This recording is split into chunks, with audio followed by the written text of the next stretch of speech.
Hi there, and welcome to Bourbon Turntable. We are the show that blends the love of whiskey with the love of music.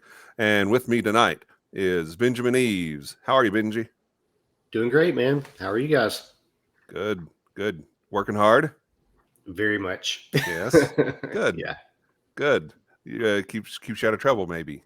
It does a lot, actually. Because when you come home, you're too tired to do anything else but basically go to you bed. have no time to yourself. Well, and the time you do have, you're too freaking tired to do anything else. So, yeah. Well, you're doing good things over there at Kentucky Artisan. So thank you. Keep on keeping on. I love your Padawan Distiller page. I love it. Thank you. I love it. Every day I'm like, your post about valves, I was like, yes. Right? Yes, preach it. Like people just don't. Everybody that's what I think. And that for me has been the fun part of this journey is coming from the aspect of being an enthusiast to crossing over to being a distiller. So you bring that perspective that the enthusiasts have of what the industry is like, what they think it's like, and what it's actually like is whole different. It's it's just massively. I don't know. There's a lot of misconceptions, and so the whole perception or the whole idea with this thing was I want to pull back that curtain, kind of give you a realistic look, also a little tongue-in-cheek fun with it, and just hey, here's what actual day-to-day distilling looks like. Yeah.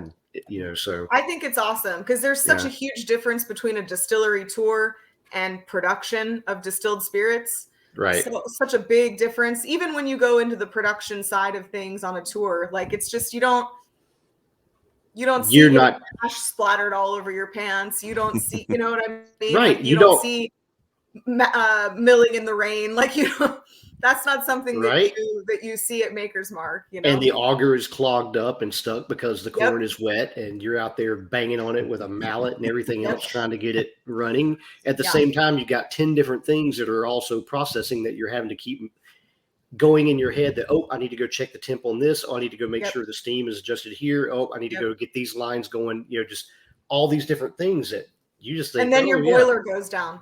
Right. Don't even. Yeah. All right. Now, Drew Crawley is also here with us. Howdy, guys. Drew. How we doing? Good. My boiler hasn't gone down, so I'm doing all right. Yeah. I'm doing all right, too. I'm not getting up nearly as early as these knuckleheads. Right. Right? Yeah. And that familiar voice you hear is America's favorite redhead, Jolee Kasprzak. Hello. Wow, look at that. Jolee of Patoka Lake Winery. So fancy. And soon to come, Old Homestead Distilling Company. Yes. So we will get to talk with her about her journey into the spirits world. Well, that sounds a little spooky. So we'll talk to her about whiskey and wine and the things that she's doing there. She's got a great story and is always fun and entertaining. But before we get into all of that, we have a very important announcement for you. Don't forget to like, comment, share, subscribe, hit that bell notification. Don't forget to comment if you're watching live in the chat. Leave a comment down below afterwards. Always remember that thumbs up. Thank you, Mike. We appreciate your efforts. Even if they were stolen. Right. Yeah, every show, once he caught on that we were doing this every show, I get comments like, I've been robbed. Someone's stolen my likeness and, stuff like that. But anyway, tonight we are drinking the Maddie Gladden. So, my girl. Yeah. We'll talk about this lovely label here in just a moment. But if everyone could take a pour of Maddie, we want to do a very sad toast tonight. We want to talk just a little bit about Taylor Hawkins, who passed away just a couple days ago.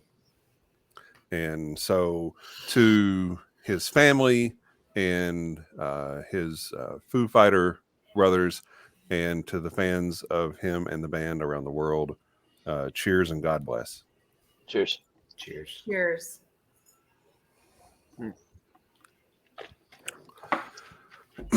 So I'm assuming everyone here is a fan of the Foo Fighters. Is that a safe assumption? Yes. Oh yeah. No. Yes. Taylor was not the original drummer for the band. The original drummer was Dave Grohl because the first self-titled album, he played all the instruments with the exception of one guitar solo. The second album, they started with a different drummer who he and Dave did not see eye to eye on how he was playing the drums. And so Dave re-recorded all of the drums with himself playing the drums. And then called Taylor Hawkins and said, "Hey, you have any idea who we could find as a new drummer?" And Taylor raised his hand. So in 1997, Taylor Hawkins joined the Foo Fighters, and the rest is most definitely history. I'm just going to throw this out real quick. Just perception here. Is there potentially a more loved modern rock band than the Foo Fighters? No. Right. I mean, honestly, I think that has such a broad appeal, and so many people that just no matter what kind of music you like, typically they're going to like the Foo Fighters. Right. And yeah. That's a good point. That's it. I think so. That it's a huge loss. I mean, it's just a in the person himself and to his family and everything, but the impact that the Foo Fighters have had in music, I mean, modern music, it's huge. So Yeah. Agreed. Yeah. I've been wondering, I asked Andy, we have tickets to see them this summer, and we bought them, I think Christmas time. Some of our friends are coming out. It's up towards Indy, and I don't know, like, are they going to cancel those tour dates? You know, I don't know. How do you? Right. Yeah, I wouldn't imagine that they would be touring for a minute. Exactly. I mean, my money's on that the band is probably done, but that's just me talking as me. That's not any kind of information, but right. Yeah. Well, Dave Grohl took a little break from music altogether after Kurt Cobain died, and died in a similar fashion, unfortunately. But he doesn't play any Nirvana songs anymore. Right. And he's referred to Taylor as his brother from another mother. And it's rare that you see one and don't see the other when they're out. Yep. So it would be difficult to imagine. It would have to be something pretty special. They would have to find somebody pretty unique and an exceptional fit for that. Yeah. I think for the band to continue. Right. Unfortunately. Yeah. Yeah, I don't see that happening in any quick timeline there. Yeah.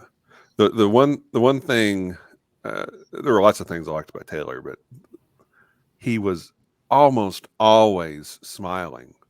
And when he's playing, he's always got this grin on his face. He's having a great time with it. And, best smile in rock music, for whatever that's worth. Right.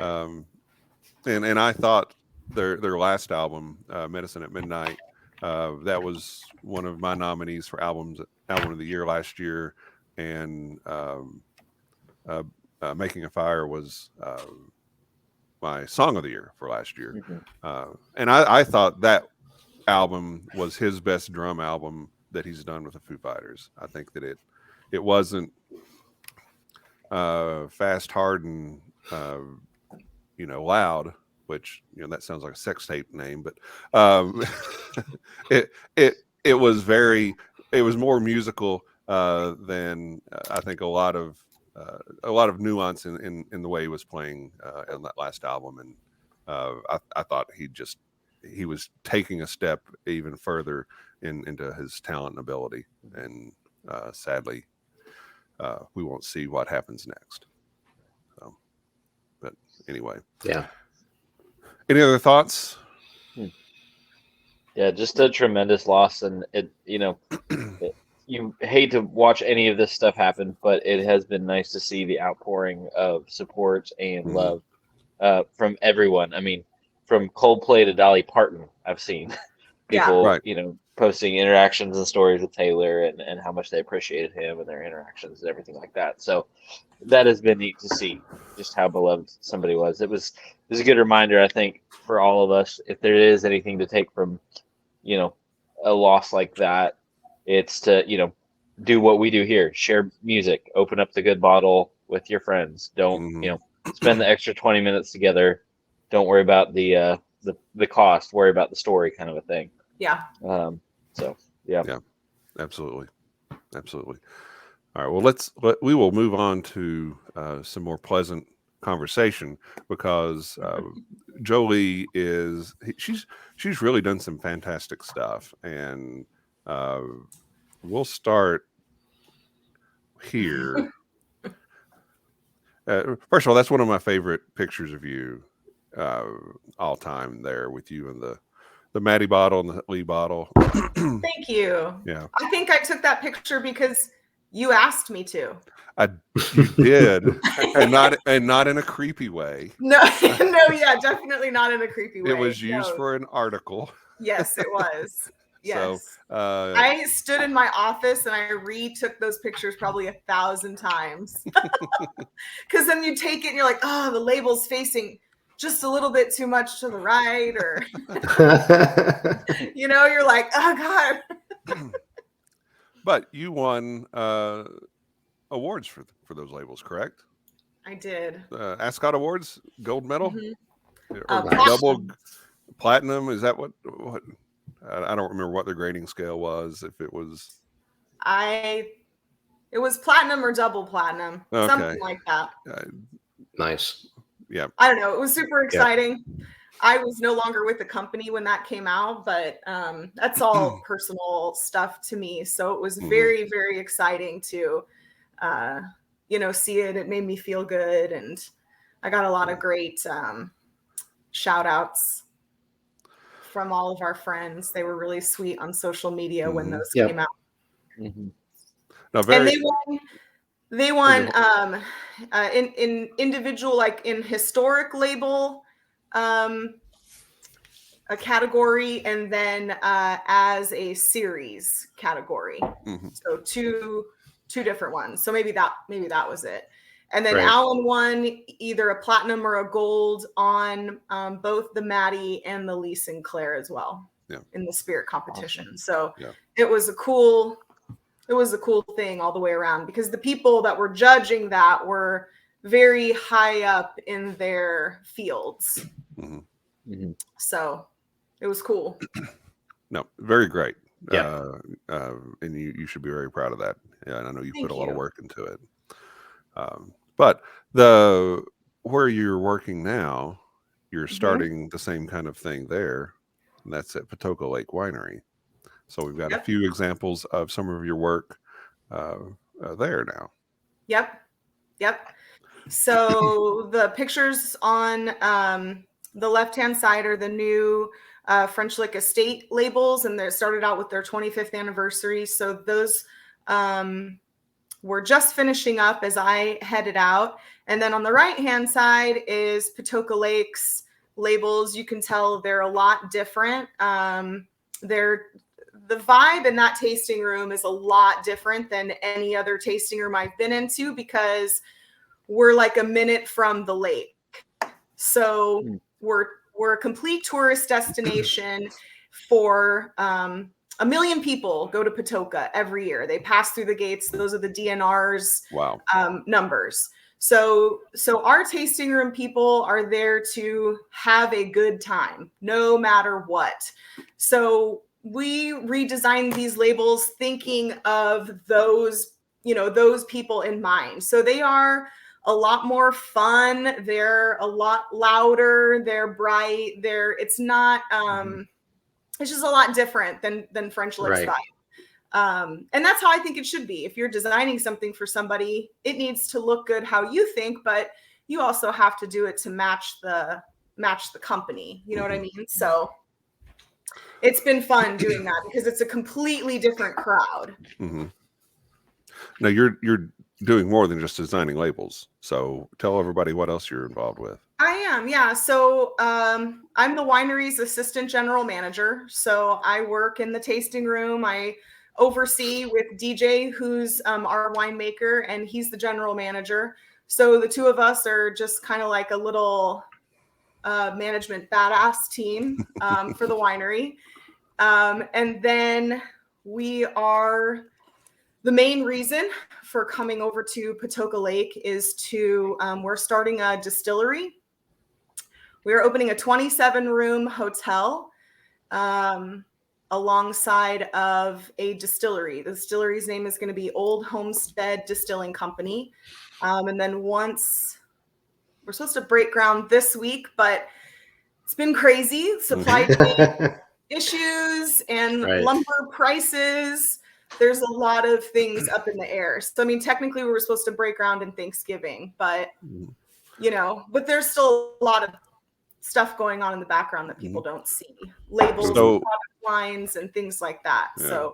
So if we showed up with shovels and just, you know, dug a little bit, could we count that as a groundbreaking? Would that technically... have offered, I can't tell you how many times. Like, I could have at least had a small ditch dug by now where maybe we could put like 3 feet of sewage pipe, and I would be tired and sore, but I would feel like something was, you know, happening. But things are happening. It's just not as quickly and maybe as material, or you can't see it, you know? So the logo is almost finalized. The product line is pretty well finalized. We're venturing now into labels for that. Our stills are coming in a little bit at a time. We have one in already. And then we've got 2 more coming in at the end of March. So there's cool stuff happening. I just can't say any of it. It's really hard. Like, anybody that knows me knows that I just want to tell, like, this is what's going on, and it's so cool. Well, then why do we have you on here now? No, I'm just kidding. I'm just kidding. I'll see you guys later. Okay, look, I'll hit pause. I'll hit the pause button on the recording, and then you can just be us. So, there we go. Okay. Right. Yeah, totally. All right. No problem. Yeah. Pause. Okay. Now we're good. Yeah. So when that opens up, then I will be the distillery manager for that. Great. So I am very, very, very excited about this. Yeah, that's awesome. Yeah. Yeah. I'm pretty excited for you and what's going on there too. I think the rest of us are as well. So yeah. It's going to be really cool when it's up and running. Like, so Patoka Lake Winery is owned by Stephen Shirk, Stephen Bartels, and Heather Setzer. Stephen Bartels is our local state rep in that area. They own a marina. They own floating cabins. They rent out fishing boats, houseboats, pontoons, party barges. They have a gas station with a major convenience store attached to it where they sell live bait and fishing poles and hunting equipment. And there's a small store, for lack of a better word, and a deli. And then across the street from that is the winery. They own land cabins all around the winery. And then there are 3 winery suites that are right above where the winery is. And then we have 2 silos that are directly to the left of the winery. And those also have 2-story suites inside of them. So the 27-room hotel is just a major expansion onto the lodging that they already have available to them. And then there will be a brewery built as well. So nice. It's just going to be a big complex. It's right across a parking lot and a giant field that's just not being utilized. So there'll be the 27-room hotel, and then there will be a open entry area where we'll have food and check-in for all of our lodging. We'll have a walk-in humidor. There'll be seating, craft cocktails, things like that. And then it'll be 2-story, and then upstairs there'll be more seating and a VIP area. And then you can go into the distillery from downstairs. So it leads right into the distillery. Then there'll be a small courtyard in between the distillery and the brewery. This sounds like it's just going to be an absolute destination. Yeah. Place. Everything you all are providing. Yeah. You know, when you have a winery, you hear a lot of people that come in and they're like, oh no, I'm a beer guy. You know, if you have whiskey, I drink that. Or, you know, we have mason jars with pourers on them so you can wash out your glass in between tastings. And so it'll be a mason jar with a pourer on it with water in it. And they'll be like, is this moonshine? Do you guys have moonshine? And so you just see all of these opportunities to serve customers and make money. And we're full all the time in the summer. The lake is open from April 1st to November 1st. And, you know, our lodging is full all the time. So we know that another 27 rooms will, you know, help pay for the distillery and all the cool things that we want to do there. So it's pretty exciting. Cool. Yeah, super exciting things. It just needs to be starting. I don't know. I see another future gym on Indiana's distilling locate. You know, what Indiana is bringing to the whole distilling table, especially on the craft side, coming around. So yeah, can't wait. Yeah, it's exciting. So we could do a music festival there sometime, right? A music and whiskey festival, right? Yes, 100%. I like where your head's at, Kevin. I'm sure we can figure it out. Drew, you're going to headline? Yeah, sure, anytime. Yeah. Only if you and Alan will come and play. All right. You have to have your band up by Bourbon Fest and be invited and play there, or Bishop owes me $50. I know. We got to get busy. Okay. You better get busy, because I have a 5-minute video where I recorded his drunk ass saying all this shit to me, and he's like, "I will bet you $50," and I was like, "Bring it." We've been sharing song ideas and stuff. So I know, I see it. I don't ever say anything because I want $50. So I'm like, you should really get on that. Speaking of Alan Bishop, let's talk a little bit about this Matty Gladden that we're all sipping on. All right. Yes. Once again, I think that I know everybody's a big Sinclair fan, but I think Matty might be a little bit of my my favorite currently. That's my personal favorite. I mean, I love the Sinclair. Yeah. Honestly, there's not a thing Alan makes that I have not enjoyed in any way, shape, or form. But the Matty has from the first sip was just like, holy cow, this is just amazing. Yeah. And just going back to it right now, the sassafras and root beer notes that come off of it, just man. And then it is the base for the unpretentious as well, which I think is selling on the black market now. Is there even any left? I think Vladimir Putin has a little bit. I have one. Yeah, I have one. I have one too. It's back here somewhere. No, it's right here. It's somewhere. There it is. Yep. So, no, it is a wonderful whiskey. Big fan of that one. I'm a little partial to Lee, but I love this one too. All of Alan's whiskeys have a like they follow a specific kind of form almost. Like, I hate to say that, but there's always like doughy bread on the nose, you know, and then like for me, always doesn't matter what it is, there is a eucalyptus mint kind of note to almost all of the whiskeys that he does. And I think that that's just kind of his style, because I've tasted it in so many single barrels. Even there's single barrels of Lee that taste like red hots. But then on the very finish, on the very end, there's this like herbally kind of eucalyptus note to it. Yeah, I think, Ben, what did you say earlier? Sassafras? Sassafras and a little bit of root beer kind of note going. Yeah, I picked that up a little bit. I get the eucalyptus thing. I think, Jolie, you said bread. I was thinking like a croissant roll type of thing. Yeah. Yeah, it's Yep. it's just so fragrant.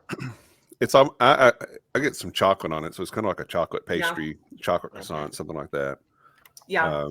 And I get some like horehound candy on it too, which is kind of fitting given it's Maddie Gladden. Mm-hmm. Pour forward. It is whore forward. Whore forward. Very Bourbon for Bordellos. Mm-hmm. So it's the story behind it too, right? I mean, it's right. It's everything about it. It's, you know, it's that he found that story. It's that story is such a movie story, and it was just, you know, real life in small town, you know, middle of Indiana, America. I mean, it's crazy. I mean, there should be like History Channel specials on something like this. Yes. Honestly. I mean, because the story of Maddie Gladden is just absolutely almost spellbounding. I mean, it's just and that's parts why of it are almost videos, unbelievable. But those videos that we did with Bo Cumberland were so fun because the owners of the Maddie Gladden house were so open to letting us come in and film the house. And they've restored that house back to, I mean, they used a lot of original pieces. And if they couldn't find things that were original to the house, they went and found things that were original to the time period that kind of matched pictures that they had for the house. And it was awesome. The whole experience was awesome. And then we went to her grave afterwards. So you can go to My Spirit's Journey? I feel like a bad friend right now that I don't know that. Bo's YouTube channel. Yeah. I'll post a link to it in the show notes. Okay, so because all of those videos are on there and it's so awesome. Yeah. So we've talked about Alan and we've talked about Bo. So this may be a good time to wrap up side A of the show and get ready to flip to side B, where we'll talk with Jolee about music. But with Bo and Alan in mind, let's talk about the Alan Bishop experience. Jolee, I know that you've been involved with this somehow. I don't know if co-conspirator is a better word for it. You can definitely say that because it covers all of the roles. Yes. So tell the folks a little bit about what the Alan Bishop experience is, not like your experience with Alan Bishop, but the Alan Bishop experience, the documentary that Bo did. So Bo followed Alan around basically for 2.5 years and filmed a lot of crazy shit and somehow made a movie out of it. That's the best way to wrap that up. He filmed Alan at work. He filmed Alan doing, demonstrations. Alan does a lot of moonshine demonstrations for the historic Beck's Mill. And so we would set up stuff and do that too. And so he, and then we would all get together and all of our shenanigans, right? You guys are there. And what went down. No. And he, I don't so recall then he that, interviewed, all of Alan's friends and his wife and, and he added in funny little bits and pieces, and somehow he came up with this fabulous journey that just talks about Alan basically from illicit distiller to, legal distiller and what that means for Alan. Right. And Alan will tell you that's the best part about Alan. Don't tell him I said that. The best part about Alan is that he doesn't give a shit. And he hates the distilling industry. He hates it. He loves to make spirits. He loves to distill. It's an art form for him. It's very spiritual for him. And I don't think that it is that way for a lot of people. And I think a lot of people don't really understand that about him. Benji, you are very similar to that. So you and Alan click on that level. But there's not a lot of people that think about things like Alan does. And so that movie covers that and presents it in such a way that someone will listen. I don't know that you would have somebody be as open to listening about distilling as a religion almost I hate to use that word, but on a spiritual level, Right.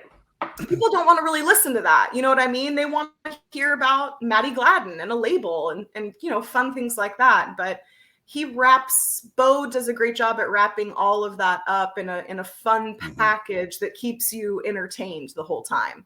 So you walk away though feeling like Alan on a better level than when you went in. And we're all in it too, so it's fun. It's a good time.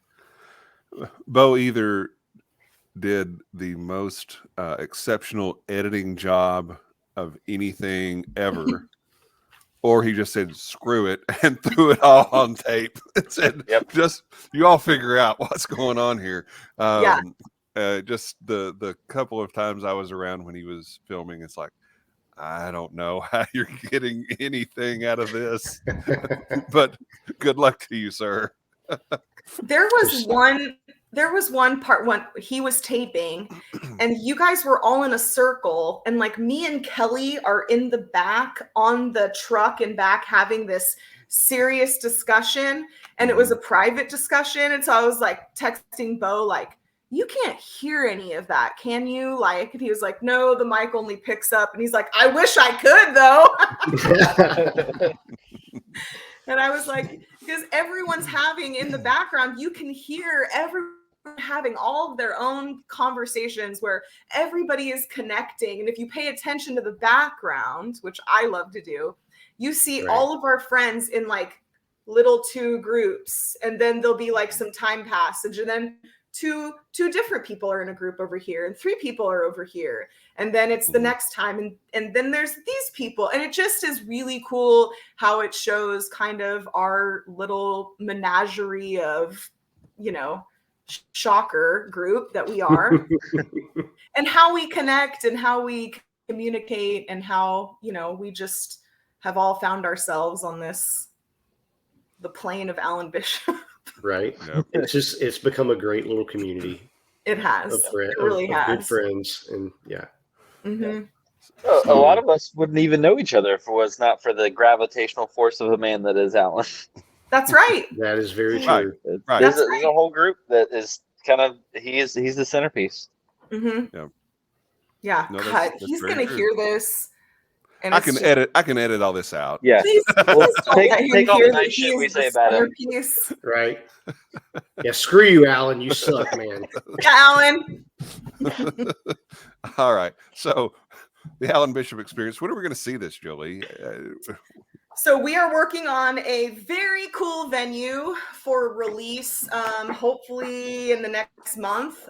There's a few things that we got to line up, but I'm excited about the prospects of a very fun place that we all know and love, that has a large bourbon selection and great food that we might be able to watch it in. But I don't want to say anything in case things fall through, but we're working on a cool venue. So fingers crossed. Awesome. All right. So everybody keep your eyes tuned and your ears perked up for the release of the Alan Bishop Experience. I'm sure once it is available for your viewing pleasure, you will have no trouble finding it on social media. Just follow our accounts at Bourbon Turntable or Alan or Jolee, and you will see most definitely when it's released. And we'll put the trailer of the show in the show notes, as well as Bo's little documentary that he did on the Maddie Gladden project as well. So, all right, enough about Alan.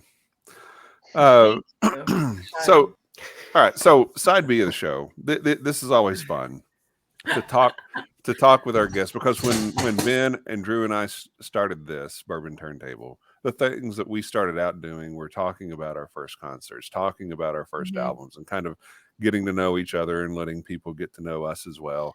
And so it's always fun when we have a guest to ask them some of those same questions. So, Jolee, I'll start with this. What was your first album?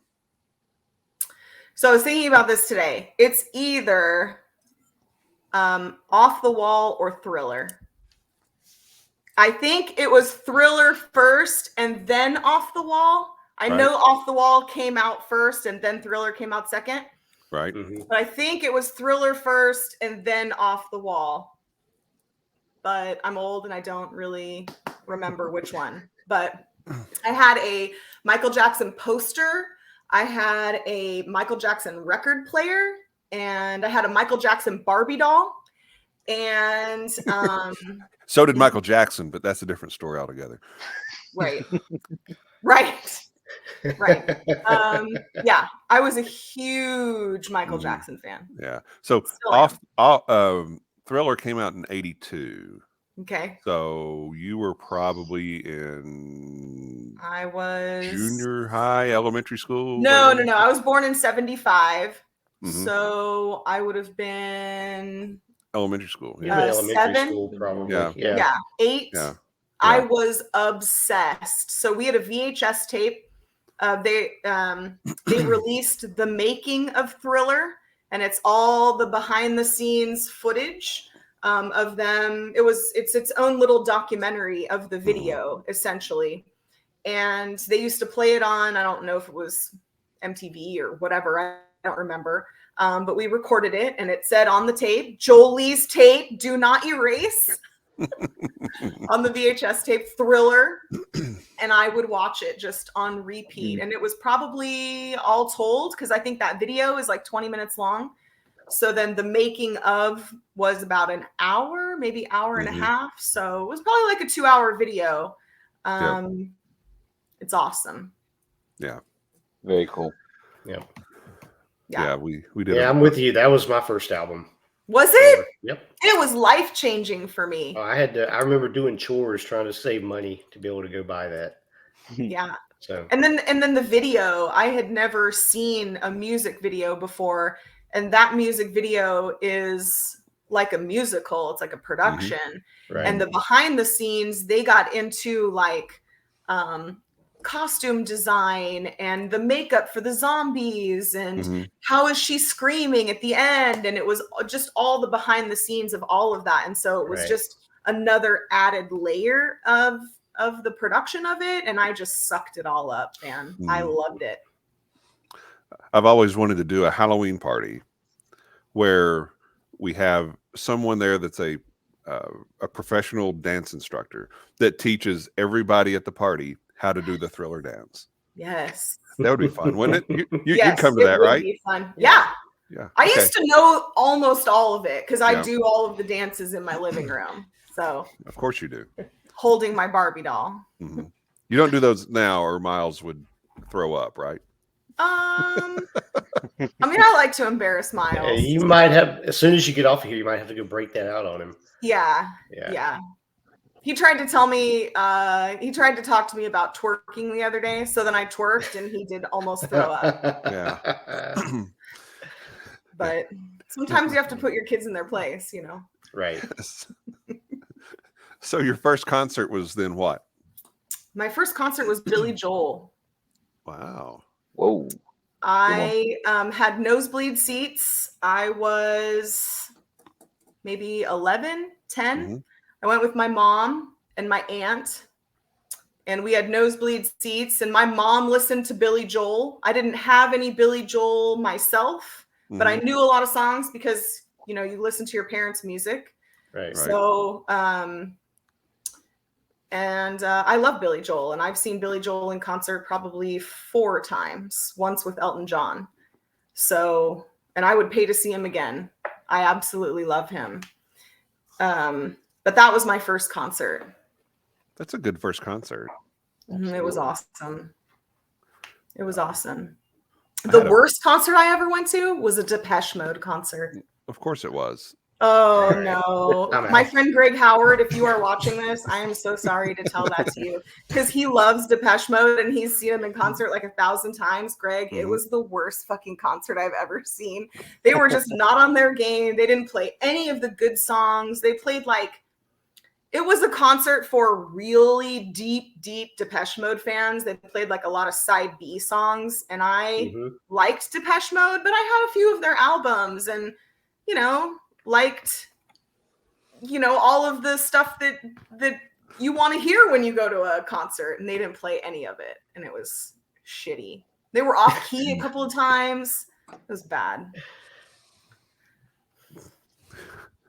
I don't know. I mean, My friend saw their tickets on Groupon a few years later, and let's just say I was not surprised. I would think Depeche Mode would be a difficult translation from recorded studio music to live music. I don't see that working real well. It was terrible. Okay. Note to self: don't buy those Depeche Mode tickets. Yeah, cross that off your Christmas list. All right. Yeah. So, what are the things that? Let's talk about Jolee growing up. So when Jolee gets her first car, and Jolee puts the CD or the CD probably or cassette, maybe cassette. What is 16-year-old Jolee in her first car listening to? So my first car was a 1961 Plymouth Valiant with a push-button transmission and a slant six engine. So I didn't have a tape player or a CD player. You had After an AM that, radio. I had a Ford Thunderbird V8, which I think my parents wound up realizing was a mistake. But that had a cassette player in it. So I listened to. So here's the deal, and I've just been waiting to tell you guys this because I figured you guys were going to make fun of me at some point. So I'm just going to put it out there so the cat's out of the bag. Okay. Mm-hmm. I love pop music. Mm-hmm. I grew up listening to, in my 1961 Plymouth Valiant that only had a radio, Kiss FM in Los Angeles. I grew up in Southern California. So if nobody knows that, surprise. I grew up in Southern California. I moved to Indiana when I was 25. So I grew up listening to my mom's music, Mamas and Papas, Peter, Paul and Mary, a lot of that music, a lot of, they played a lot of records. We had 45s that we were allowed to listen to all the time. And then it was oldies or like pop music, Kiss FM. So my first cassette tape was Madonna's Like a Virgin, changed my life. Yep.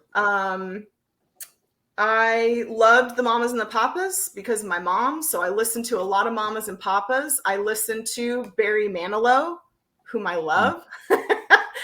I think my love of Barry Manilow led me to George Michael. And I love George Michael like I love Queen. That male, strong voice, Barry Manilow has it too, that can just hit those notes and just blow you out of the water. I love that. So, and then I listened to a lot of hip hop. I did a lot of dancing in high school, and then into my 20s, I was a club kid.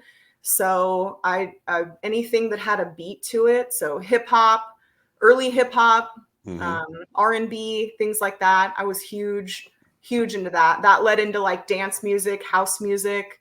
Had favorite DJs for a while. DJ Heather, she DJs, she's a Chicago DJ, and she does house and deep house music. I love that music. I love to dance. I was in dance as a kid. I sang. I started off in college as a vocal performance major and then had to learn music theory and was like, deuces. I cannot do this. I just really love to sing. So, yeah. So kind of all over the map, to be honest. Like that's when I was, when I was writing things down today, I was like, oh, like everything is kind of everywhere. Yeah. That's a very varied list there. So what I'm hearing is next time you're in Louisville, we're going to go find a karaoke bar and we're just going to let Jolee pick the songs for the evening and see what happens. Yep. Yes. I also love Ani DeFranco. So if you throw Ani DeFranco in there, then that kind of splits everything else apart too. So she's a folk singer, Woody Guthrie kind of vibe. I love all of that. And I've seen Ani DeFranco in concert probably like 7 times. I just love her. She's like a little personal hero, but so it's just kind of all over the map. Yeah. I'm disappointed though. I have not heard the name of our favorite shared artist yet. Maybe one of the great of all time, Jolee. Madonna. Prince. Oh, yeah. Well, I was getting to him. Okay. Mhm. I was getting to him. I was saving a whole little section for him and Madonna. All right. So Yeah. I actually saw Barry Manilow in concert once. I tried to take my mom, and he got sick and canceled the tour dates. Was he awesome? Well, The pause says it all. He's selling his tickets on Groupon now. Right. Cindy is a big Barry Manilow fan. All right. And because I'm an excellent husband, I bought her tickets for her birthday to go see Barry Manilow. And it was, I think on this tour, he had a big wheel on the stage, and he would spin the wheel, and then the wheel would stop on a song, and then that's what they would sing. Because, at this point, this is probably Did Vanna White spin it for him? No, this is probably late 90s. So he had already, long since, put out Copacabana, which was probably his last big hit or something. But I was very confused. I thought, okay, it'll be a lot of people in the crowd like us, a husband kind of being, although I went voluntarily, but I'm thinking a husband being drugged there by their wife. And I'm seeing all these guys walking around. I'm like, what are you all doing here? And then I'm like, oh, this is a Barry Manilow concert. Never mind. I get it now. Axl Rose is a big fan, apparently. And I'm taken. So No shit. Yeah, that was. I think he came out way back talking about people or somebody was interviewing like, what does he listen? What does he listen to? Especially like Barry Manilow was one of the top thing, but Axl Rose now looks like Rose looks like Benny Hill now. So I mean, I don't know how well you can take. So all these people, they are singer-songwriters, all of them. Yeah. Yes. All of them. They write their own music. They write their own songs. They do a lot of that themselves. That goes a long way for me. They're not just performers; they're true artists, right? In my opinion, that's a big difference to me. Yeah, Prince in high school was a huge influence on me. I had never heard similar to Madonna pop music, and I had never heard anything like that in my life. And he was extremely female forward and very respectful of females. And then he had, and it was very sort of kind of taboo erotic at the same time, while he's like 4'7".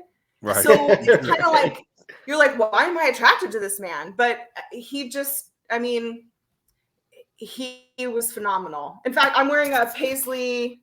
That's there you go. Mike Lissack got me that shirt when he went to Paisley Park. So I thought it would be apropos that I wore it tonight.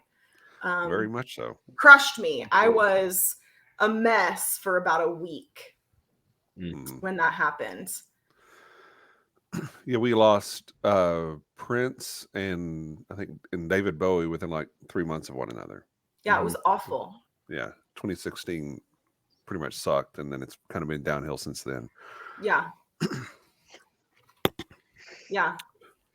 It's I may stir up a can of worms here, but just getting back to the whole singer-songwriter type thing, and maybe this will be a individual we cover at some point, and kind of getting especially down into your territory there, Drew, going country music wise. But I grew up, he was hugely popular with a lot of my friends through high school. I was a big fan of the guy, but it's always been the one caveat for me with this dude, and that's the George Strait.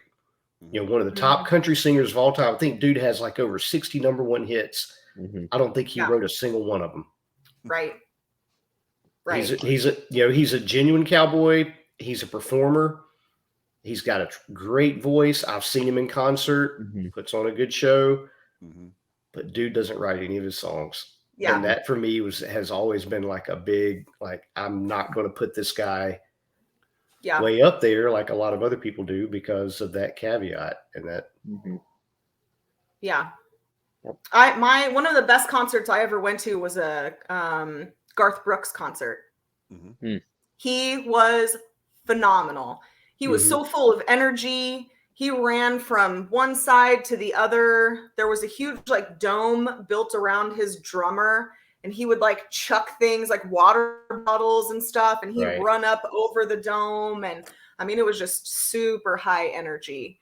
So I was into country music in the 90s. I feel like country music is too close to pop now. And I can't get into songs about like ticks. I can't do that. I can't. That's a little too twangy for me. Right. Yep. No, So I'm kind of with you there. Yeah. Like, I don't know. To me, early 90s country music started to really transition and change a lot. Mm-hmm. And what you have now, I call it Nashville pop. To me, it's not even country. Yes. I just can't. I think there's some legitimate great country music artists out there, but a lot of them are not getting the recognition just because the industry is geared towards a certain sound and a certain style at the moment. Right. And Yeah. But, Agreed. Yeah. Jolee, I don't want to change the subject entirely, but being from Southern California and a fan of singer-songwriters, what is your feeling about artists like Neil Young or Jackson Browne that kind of have that definitive Southern California space carved out as part of their story? You have an attachment to those artists? I hate Neil Young. I hate his voice. I think for me, it's like nails on a chalkboard. He's like Bob Dylan for me. If I can read his songs, it's like poetry. It's touching, it's beautiful. But to listen to those two men sing, oh no, it's terrible for me. I am 100% with you on that. Yeah. Jolee. I feel like I'm one of the few people in this world that's not a Bob Dylan fan. Yeah. And mainly I appreciate his songwriting, lyrically what he does. Yeah. But to sit and listen to the guy, I don't know that I can get through a complete song, let alone an album or anything else. Yeah. I just can't. One of my favorite albums of all times, because it is actually an album, is The Wallflowers, his son, Jacob Dylan. Mm-hmm. I'm a fan of his son. His solo stuff, he captures to me some of the essence of the songwriting of Bob Dylan, but his voice and everything else is just so much better. Yeah, that first Wallflowers, well, maybe was it the only Wallflowers album, was great to me. One song flowed into another. I feel like music misses that mark now. Everybody's releasing one song here, and a lot of songs, especially pop music that I do love, plays the hook first because they want to be in a TikTok video that makes their song playable and catchy, and it's trending, and then everybody listens to it. But the problem is there's no lead in, there's no middle, there's no end. And then how do you flow that into another song, and actually make an album where there is a rise and a fall of a feeling that an album used to give? Albums are curated and where the songs go. How does one start? How does one end? You don't really see that anymore. Yeah. On a side note, the Wallflowers are touring this year. Oh, that's fun. Interesting. So that could be fun. Unless his voice sucks now, like he's dad when he's old. All right. And I've just got to say, I like Dylan. I like Dylan's albums. I like his songs. I like to hear him sing. And Lots I know of people do. I understand that I understand where people have a problem with it. Right. But I'm a Dylan fan, so I've got to. Kevin has to jump the defense there. I have to defend Bob Dylan for a moment. So we talked about Wallflowers being on tour this year. So maybe that could be your next concert. There you go. But what is a recent concert you've been to? Just a few months ago, I went to see Joe Bonamassa. Mm-hmm. He's a jazz guitarist for anybody that doesn't know. And if you don't know who he is, I didn't know who he was at first. My mother-in-law told me for years, Joe Bonamassa, if he ever comes into town, we should see him. And I was like, okay. So I saw something in my Facebook page said Joe Bonamassa tickets. I sent them to her. He was in, we were in Louisville or Evansville. I don't remember. I think Evansville. We were in Evansville. About 45 minutes from us. And man, he just puts on a hell of a show. just a hell of a show. And I didn't listen to any of his music beforehand because I hadn't. So it was like, well, I could listen to it beforehand, or I can just go in. I knew he was a jazz guitarist. I guess jazz would be the right way. I don't know. He's blues. Blues. Okay, thank you. So, like I really enjoy Kebmo, so I thought maybe something along those lines. But I didn't seek out his music because I thought, why not go into it not knowing anything about this guy? Like, how often do you get the opportunity just to go listen to somebody live, and it's the first time you've ever heard them? Right. And man, I was just blown away from beginning to end. That dude is, I mean, he can wail on that guitar. He can just wail. And he's 43. 43. So he's like a child genius. I mean, look him up. Joe Bonamassa. Yep. He's fantastic. And absolutely one of the best shows. I mean, just full of energy. All him. He has a great band, but a lot of it is just him. And he's singing and playing guitar the whole time. He's got 2 or 3 backup singers, but I mean, it was awesome. Yeah, I think he started playing when he was, or started, making a career out of music, releasing albums and stuff, probably about, 20, 25 years ago. So he's been around a while. Well, Yeah. Before that, it was pre-pandemic, Bruno Mars. Pop music. Pop music. It was awesome. It was so great. So much glitter fell from the ceiling. It was amazing. Oh my God. All right. Well, good. Glad you enjoyed that. Is there anything that you're listening to right now? If we got in the car with you in the morning and you started the car up and the music starts playing, what are we listening to? What are we hearing? So I don't listen to a lot of music in the car. I listen to books on my way to, I've listened/read, I don't know if that counts as reading, but I've listened to probably in the last 2 years, 3 years, driving back and forth.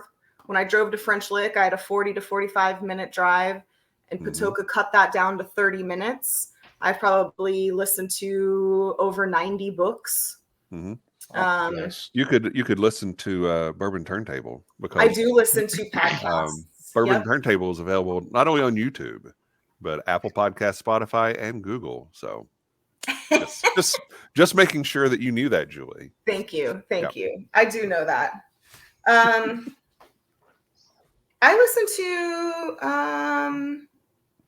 I find myself listening to, if I'm going to listen to, I have Sirius XM. So I love Jack White. I love the White Stripes. You could hear them in my car. Foo Fighters, Madonna, Joan Osborne. I listen to a lot of Joan Osborne. I love her. She's very bluesy. If you haven't heard of her, she's got a wailing voice too. I went through like a weird kind of Tori Amos, Bjork timeline. I listened to a lot of Bjork for a while. Okay. You wouldn't find that in my car now, but it's definitely in a Case Logic CD set somewhere lost in my spare room. All of her albums. Portishead, I used to listen to that. But yeah. Jack White, we're going to be doing a Jack White show in a few weeks, and he's got 2 new albums coming out this year. Yeah. One in April and one in July. So that's something to look forward to. And we saw the White Stripes in concert twice. So I love to see live music if I can. I've seen some great shows. I've seen Blondie. Oh wow. I've seen I wrote it down so I wouldn't forget. Oh, Peter Gabriel. I saw Peter Gabriel in concert. That'd be great. Yeah. I saw Elton John with Billy Joel, Garth Brooks, Reba McEntire. I've seen some pretty big names. I'm happy to pay to see live music. It's getting a little crazy right now. I don't know why it's okay to spend like $290 on a bottle of 3-chamber rye, but a $400 tool ticket seems crazy to me. Really, is it that much more for an experience that is probably going to be so much different than a bottle and something that you will always remember? But because I used to be able to see I think I paid probably like $50, maybe $100 to see Peter Gabriel. Like, right. I don't know. I think that's hard. I probably paid $70 to see Blondie, and I was in like the 4th row. Right. Well, you're when you're in the 4th row, you will pay a little bit more. You're right. Yeah, definitely. Oh, do we have time? I have a super cool story about the front row.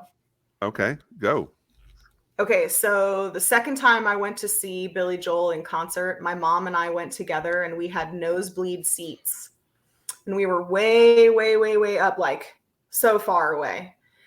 And I see this guy like 4 rows down with a lanyard on, and he's talking to the people in front of us, like a couple rows down, and I hear him. He's switching tickets with them. So I literally run down, I grab him by the arm, and I'm like, I don't know what you're doing, but come up here and talk to me and my mom. He said Billy Joel always buys like the first 3 to 4 rows of all of his concerts. And then before the concert starts, he takes those tickets and he goes up to the people who came to see him in the nosebleed seats, and he switches seats with them. So I went from, in like 10 minutes, a nosebleed seat to front row of a Billy Joel concert, courtesy of Billy Joel. That's awesome. That is very cool. That's cool. And I like got to touch his shoe, and I shook the bass guitar player's hand, and Christy Brinkley was next to us. It was awesome. It was such a cool experience. And who does that? Like, what a gift to give to the people who showed up to see you. Right. Sitting way, awesome. way, way up, Yeah. Yep. So that's my front row story. It was cool. I like that. But you're right. It is getting ridiculously expensive to go to some concerts. Like Jack White is going to be in Indianapolis and Cincinnati, and you can get $45, $50 tickets. Yes. Okay. Now one of them's in an amphitheater, so you're going to be out on the lawn. But okay. Or you can, it just depends on what kind of experience you want. He's selling those himself, because when I went to look, I think the highest those tickets were like $100. Right. They for better seats, he wasn't like raping his fans. Right. You know what I mean? Ticketmaster has really, really just ruined the experience. We had great seats to see Bruno Mars, but my mother-in-law paid for those tickets. I wouldn't have had those seats if it weren't for somebody else. Right. But yeah. So I think if the performer can go, can do that and provide that for their fans, then that's phenomenal. But ticket bartering and the fees that they charge you is ridiculous. Yeah. Well, kind of getting to the point to wrap things up a little bit, but one of the things that I'd love for us to do is you guys, you and Andy come down and we'll go out. We'll listen to some live music. Maybe we'll find Drew playing somewhere some night. I would love that. That'd be a lot of fun because I've really taken to going to see live music in bars and small clubs and stuff, because it's it doesn't cost a fortune to go see, and you're seeing people that are really passionate about what they're doing, or else they wouldn't be there doing it, because they're not getting the fame and big money at that point. So and where your money's going, right? Andy, we have a local group here called Crandall and Sparrow, just 2 guys. They do percussion, and guitar, and then they both sing. Andy and I paid him to play at our wedding because we didn't want a DJ. You know what I mean? Like, they can sing any song that we're going to want to hear. I was like, what are you guys doing? We'd seen them play 1,000 times at our favorite bar, and it was like, why not? You know? So it's important because then, that money bought them, groceries, hopefully, for a couple of weeks. Like, it's, you're putting it directly into the musician's pocket. Whereas when you're paying to see a lot of those bigger names, that's not happening, True. Right. Very true. Right. So as we're wrapping things up, first want to thank Jolee for being on with us. This is a lot of fun. Thanks for having me. Really enjoyed it. I'm sure it won't be the last time. We enjoyed the discussion about Maddie Gladden, learning more about what you're doing now and what you've got going on in the future with Patoka and Old Homestead. Those are some really great things. As soon as I have information to release, I promise I will release it and we can talk about it. Okay. There's a lot just right on the precipice. But supply chain issues are my nemesis right now. As are they for all of us right now in the industry and other industries. And I think people think a lot of that is a joke. And I don't know. I get on a lot of these message boards and you see a lot of these people talking out of their ass. Right. And, bottle shortages is a big deal because we're looking at bottles right now. That's a big deal. Let's not talk barrel shortages. Barrel shortages right now. Let's talk paper shortages. There is currently a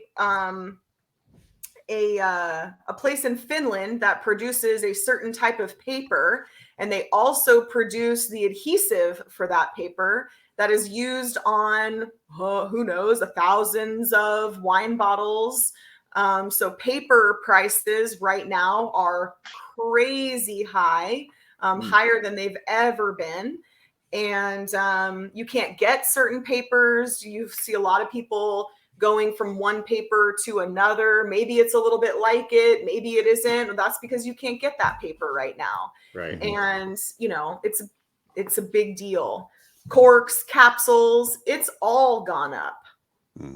All of it. And now gas to deliver all of that. So delivery on everything is twice as much as it used to, and you're not sure if you're going to get it.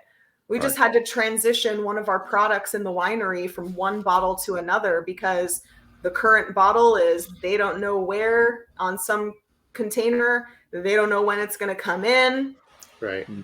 But they know it's not going to be anytime soon. Yeah. So it's like, okay, well, send me, 2 different bottles and we'll see which one. So you have to adjust your packaging to fit the new label. There's a lot of things in the industry that a lot of people don't think about as far as that stuff goes. Yeah.